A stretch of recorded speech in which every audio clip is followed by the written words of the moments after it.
Welcome to The Explainer. Today, we're going to explore the surprising hidden depth behind literally one of the most universally recognized poems in human history. Whether you grew up hearing it or have only really encountered it in passing, chances are you know the rhythm of Psalm 23. But, as we're about to see, there is this profound layer of historical and linguistic genius woven into the text that just completely gets overlooked. Today, we're going to unpack the shepherd's tools. Yea, though I walk through the valley of the shadow of death, I will fear no evil, for thou art with me. Thy rod and thy staff, they comfort me. It's an incredibly familiar, comforting line, isn't it? For centuries, this specific verse has been spoken at bedsides, in moments of deep crisis, and as a source of quiet strength. It's undoubtedly one of the most beloved lines in all of Scripture. Okay, let's dive into this, because it's also one of the most misunderstood lines.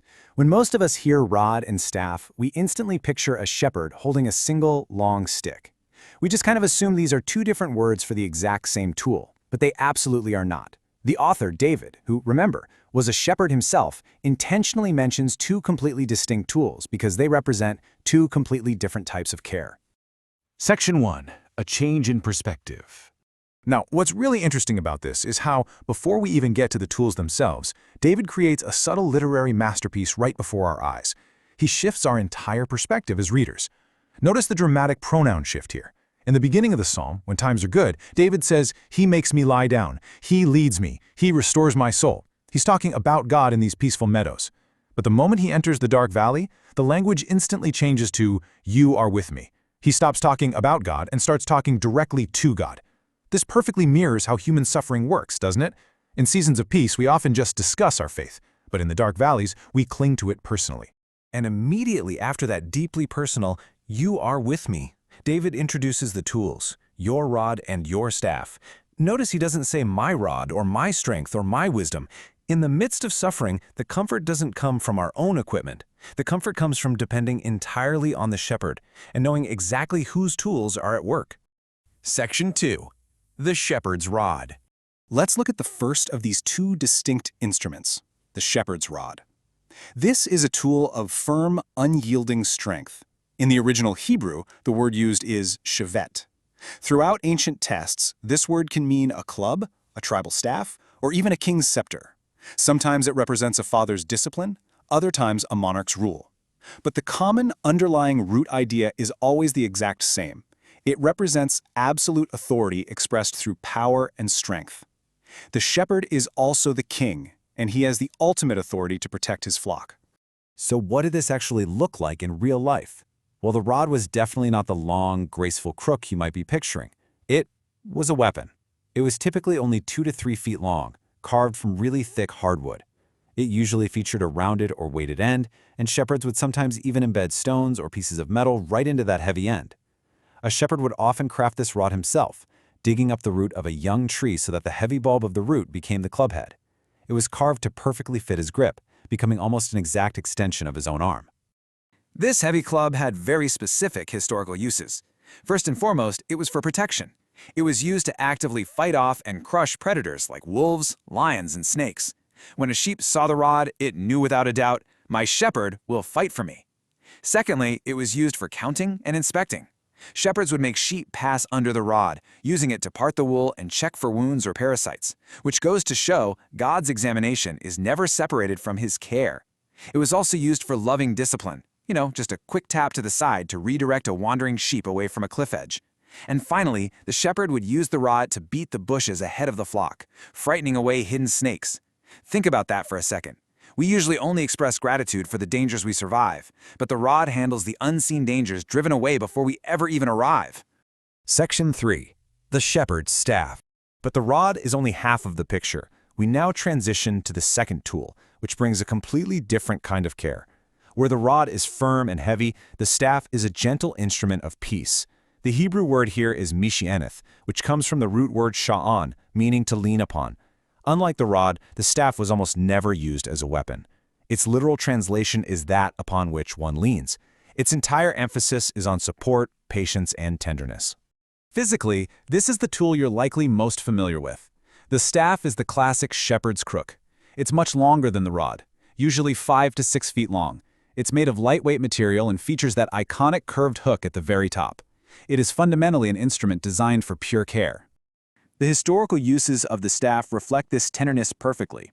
A shepherd used it to guide the sheep with a really soft touch against their side, directing them without ever striking them.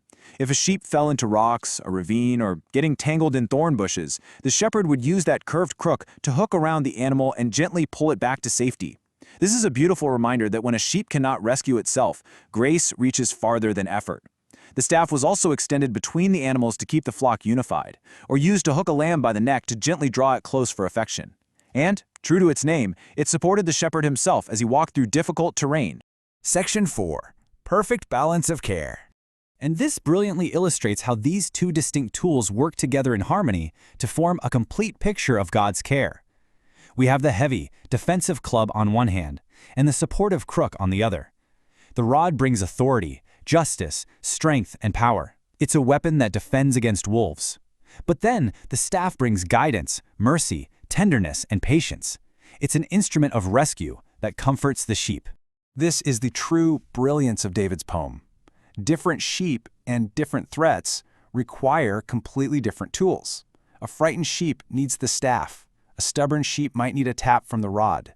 A wolf needs the full force of the rod. If the shepherd only carried a rod, well, the sheep would be terrified of him. But if he only carried a staff, the wolves wouldn't fear him at all. Love without strength cannot protect you, and strength without gentleness cannot comfort you.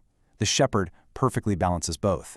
We actually see this duality perfectly fulfilled later in the New Testament when Jesus calls himself the Good Shepherd. You see his use of the rod when he exercises supreme authority, rebuking violent storms, casting out demons, and ultimately defeating sin and death entirely.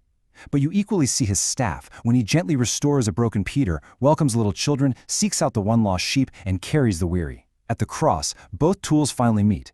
God's justice against sin is upheld with the rod, while his merciful staff reaches out to rescue us.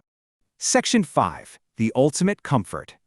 Let's zoom back out from the historical artifacts for a minute and look at what this deeply means for us today as we navigate our own valleys.